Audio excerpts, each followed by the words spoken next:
దేవుని పరిశుద్ధ నామంలో మీ అందరికీ వందనాలు తెలియపరుస్తున్నానండి. ఈ దినం దేవుని మాటను మనం ధ్యానం చేసుకుందాం. పరిశుద్ధ గ్రంథములో నుండి కీర్తనలు 31వ సంకీర్తన 20వ వచనం. వాక్కలహము మాన్పి వారిని గుడారములో దాచుచున్నావు. హల్లెలూయా.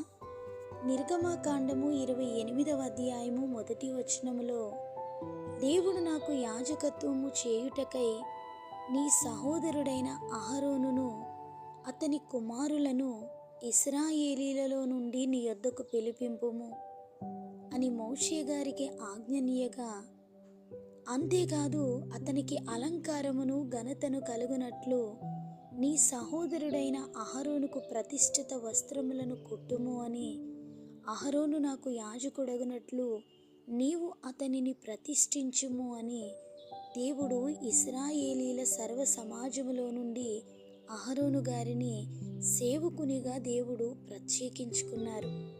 దేవుడే అహరోను కుటుంబమును కోరుకున్నారు. ఒక దినాన్న కోరాహు, దాతాను, అబీరాము, ఓను ఇశ్రాయేలీలో పేరు పొందిన సభికులను సమాజపు ప్రధానులైన 250 మందితో మోషే గారిపైన అహరోను గారిపైన వారు తిరుగుబాటు చేస్తారు.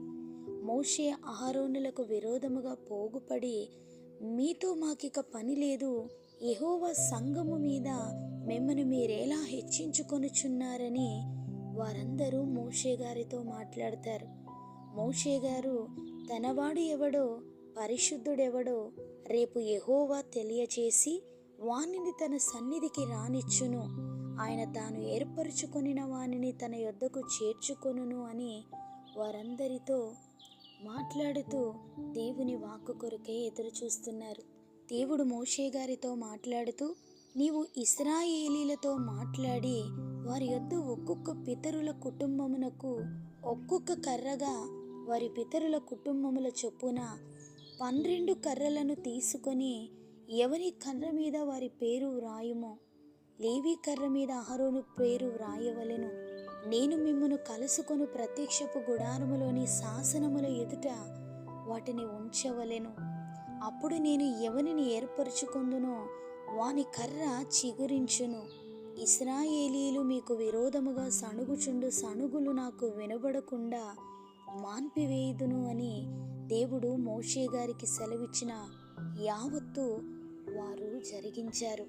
ప్రధానులందరూ 12 కర్రలను మోషే గారికి ఇచ్చినప్పుడు మోషే గారు వారి కర్రలను సాక్ష్యపు గుడారములో యెహోవా సన్నిధిని ఉంచగా, అహరోను కర్ర చిగిర్చి పువ్వులు పోసి బాదము పండ్లు గలదాయెను అని సంఖ్యాకాండము 17వ అధ్యాయము 8వ వచనం సెలవిస్తుంది.